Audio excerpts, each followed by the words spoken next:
விண்வெளிக்கு மனிதர்களை சுமந்து செல்லும் திறன் கொண்ட GSLV Mark 3 ஆந்திர பிரதேச மாநிலம் ஸ்ரீஹரிகோட்டாவில் இருந்து வெற்றிகரமாக விண்ணில் ஏவப்பட்டது. GSLV Mark 3 ராக்கெட்டின் சிறப்பம்சங்களை தற்போது பார்க்கலாம். இஸ்ரோ விஞ்ஞானிகளின் 15 ஆண்டுகால முயற்சியின் பலனாக உருவாக்கப்பட்டது GSLV Mark 3 ராக்கெட்.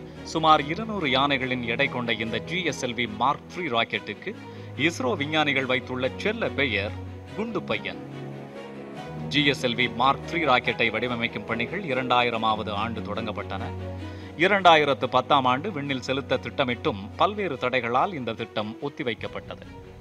640 டன் எடையுடன் 43 மீட்டர் உயரத்தில் தயாரிக்கப்பட்டுள்ள இந்த ராக்கெட் கிரையோஜெனிக் தொழில்நுட்பம் மூலம் விண்ணில் செலுத்தப்பட்டது.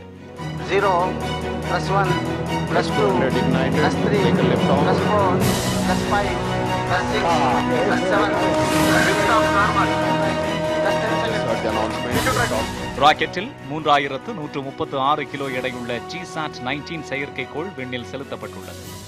இதன் மூலம் தகவல் தொடர்பை இன்னும் மேம்படுத்த முடியும் என இஸ்ரோ விஞ்ஞானிகள் கூறுகின்றனர்.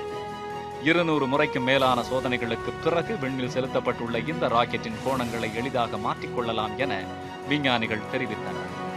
இந்த திட்டத்திற்கு சுமார் 300 கோடி ரூபாய் செலவாகி உள்ளதாக கூறும் நிலையில் இது மிக அதிகம் என ஒரு தரப்பினர் கூறுகின்றனர். ஆனால் தற்போது வெற்றிகரமாக விண்ணில் ஏவப்பட்டுள்ள நிலையில் செயற்கைக்கோள்களை விண்ணில் ஏவும் செலவும் கணிசமாக குறையும் என இஸ்ரோ தரப்பில் விளக்கமளிக்கப்பட்டுள்ளது.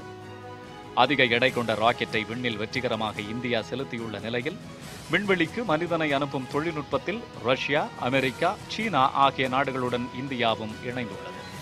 விண்ணில் மனிதனை அனுப்பும் முயற்சிக்கு மத்திய அரசு அனுமதி அளிக்கும் பட்சத்தில் முதல் நபராக பெண் ஒருவர் ராக்கெட்டில் அனுப்பப்படுவார் என இஸ்ரோ தகவல்கள் தெரிவிக்கின்றன.